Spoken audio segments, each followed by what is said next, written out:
एक बड़ी पुरानी कहावत है, कहते हैं अध कचरी विद्या दहे, राजा दहे अच्छे, ओछे कुल तिरिया दहे, दहे कपास का खेत। जो राजा ठीक से सोचता नहीं है, दूर तक का सोचता नहीं है, उसका साम्राज्य तबाह हो जाता है। अचानक से देखने को मिल रहा है कि डोनाल्ड ट्रंप को अब सहयोगियों की मदद चाहिए और ये मदद मांग रहे हैं, आओ हमारी मदद करो, हम एक बड़ी मुश्किल में फंस गए हैं। और मुश्किल में फंसाया किसने है?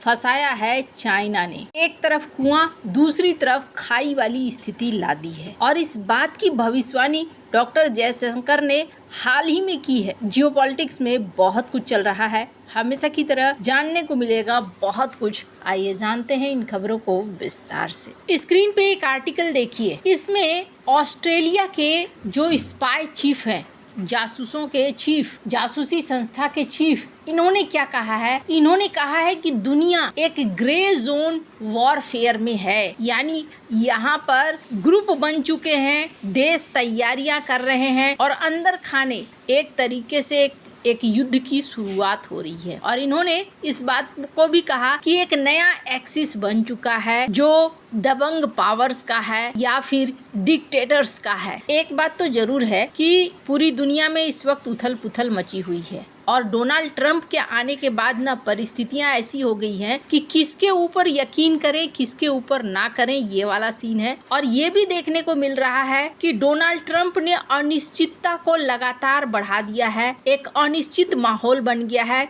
कौन किसका दोस्त है, कौन दुश्मन है, ये पता नहीं है। लेकिन हर देश अपने अपने को तैयार करने लगे हैं और जिसके ऊपर यकीन करते हैं उन देशों के साथ धीरे धीरे जुगलबंदी बनाना शुरू कर रहे हैं। अब अगर अमेरिका की बात करें तो अमेरिका को चाइना ने परेशान करना शुरू कर दिया है और इस बात की भविष्यवाणी भारत ने पहले भी की थी और हाल फिलहाल में डॉक्टर एस जयशंकर ने भी कहा है। स्क्रीन पर इस वीडियो को सुनिए जिस डॉक्टर एस जयशंकर ने हाल में एक बड़ा बयान दिया।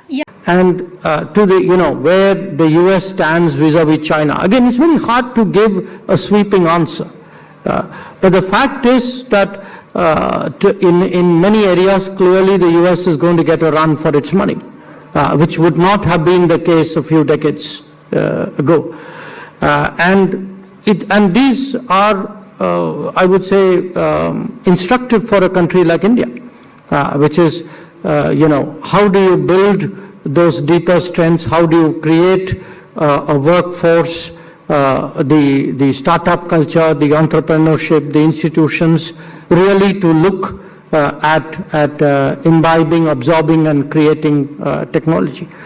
यहाँ पर डॉक्टर एस जयशंकर ने कहा कि अगर आप बात करें कि अमेरिका और चाइना दोनों में से कौन आगे है कौन पीछे है तो ये कहना बड़ा मुश्किल होगा, लेकिन कुछ एरिया ऐसा साफ साफ दिख रहा है जहां चाइना बड़ा टक्कर दे रहा है अमेरिका को और अमेरिका के लिए मुश्किलें खड़ी होंगी। हालांकि इन्होंने ये बात खुद के लिए भी कही कि भारत को अब सीखने की जरूरत है कि किस तरीके से हम अपने आप को एडजस्ट करें और किस तरीके से हम अपने यहाँ के स्टार्टअप कल्चर वगैरह को बदलें, किस तरीके से हम टेक्नोलॉजी में आगे बढ़ें ताकि ये जो गैप है इस गैप को हम जल्दी से जल्दी कवर कर सकें, पकड़ सके। लेकिन अमेरिका के लिए चैलेंज बन रहा है चाइना, ये बात डॉक्टर एस जयशंकर ने कह दी। और सिर्फ इतना ही नहीं है कि डॉक्टर एस जयशंकर ने ये बात कह दी है। स्क्रीन पर आप एक आर्टिकल देखिए, गॉर्डन जी चैंग ये एक लेखक भी हैं और चाइना अमेरिका के मामलों में इन्होंने कई सारी बातें भी कही हैं, कई सलाह भी दिए हैं।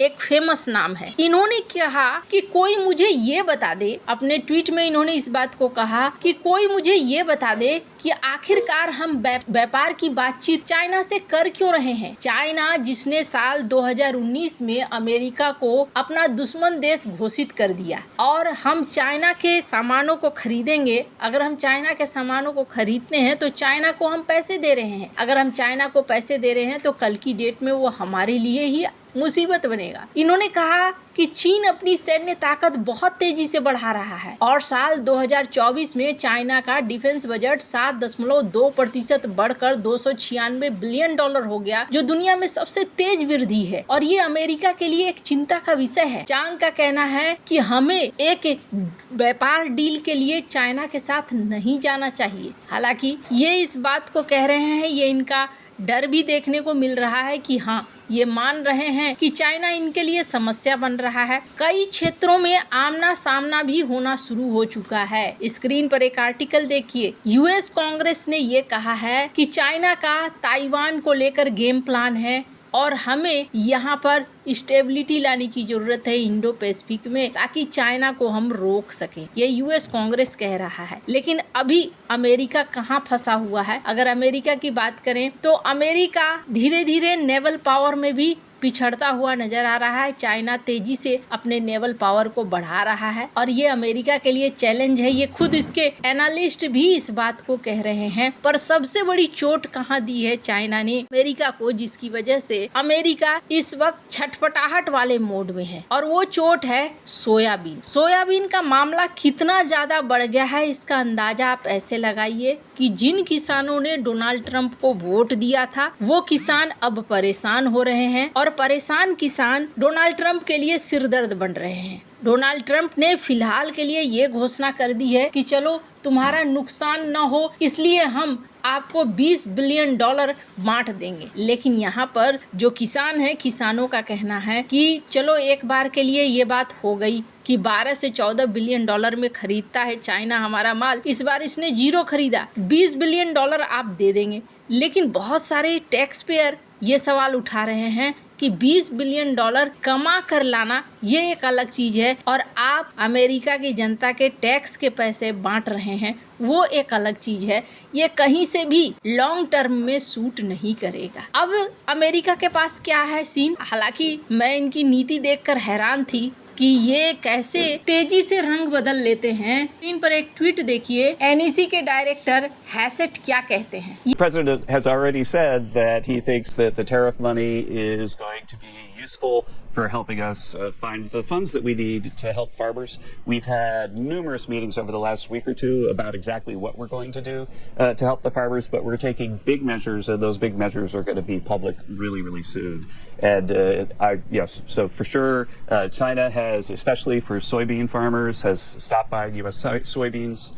Right now the silos are full and there are soybeans sitting on the ground. ये कहते हैं कि जिस तरीके से चाइना ने हमारे सोयाबीन के फार्मर के साथ किया है और हमारे सोयाबीन को खरीदना बंद किया है, अभी ज्यादातर सोयाबीन पड़े हुए हैं या तो साइलोज में हैं या फिर जमीन पर यूं ही पड़े हुए हैं, और ये डोनाल्ड ट्रंप को पसंद बिल्कुल नहीं आ रहा है। और डोनाल्ड ट्रंप ये फैसला कर रहे हैं कि हम लोग अब दुनिया भर के कस्टमर्स को बुलाएंगे जो सोयाबीन के कस्टमर्स हैं, और वो हमसे खरीदें सोयाबीन। अब आप जरा सोचिए, डोनाल्ड ट्रंप जो दुनिया भर को टैरिफ लगा रहे हैं, अब वही कह रहे हैं बाकी देशों को कि आओ जी आकर मेरा सोयाबीन खरीद लो, क्योंकि चाइना हमसे सोयाबीन नहीं खरीद रहा है। अब सोयाबीन खरीदने के बदले में चाइना शर्तें जरूर रखेगा। अब आपके मन में ख्याल आएगा, अच्छा चाइना इनसे सोयाबीन नहीं खरीद रहा है तो फिर किससे खरीद रहा है? मजे की बात यह है कि चाइना खरीद रहा है अर्जेंटीना से, और अर्जेंटीना ने जो चाइना के ऊपर टैक्स लगाया था, टैरिफ लगाया था सोयाबीन को लेकर, वो उठा लिया है। अर्जेंटीना को लेकर अब डोनाल्ड ट्रंप थोड़े गुस्से में नजर आ रहे हैं। अर्जेंटीना के माइली से मुलाकात का भी प्रोग्राम बना रहे हैं कि भाई तुम मत बेचो, हम बेचेंगे। तो एक सुपर पावर को किस तरीके से कृषि के मामले में चाइना ने घेर लिया है, और अमेरिका के किसान परेशान हो रहे हैं। अब दुनिया के कौन कौन से देश होते हैं जो सोयाबीन खरीदते हैं, वो देखने वाली बात होगी। वैसे आपको क्या लगता है, इन सब मामले में आपकी क्या राय है? कमेंट कर जरूर बताएं। जल्द मिलते हैं अगली वीडियो में नई खबर के साथ।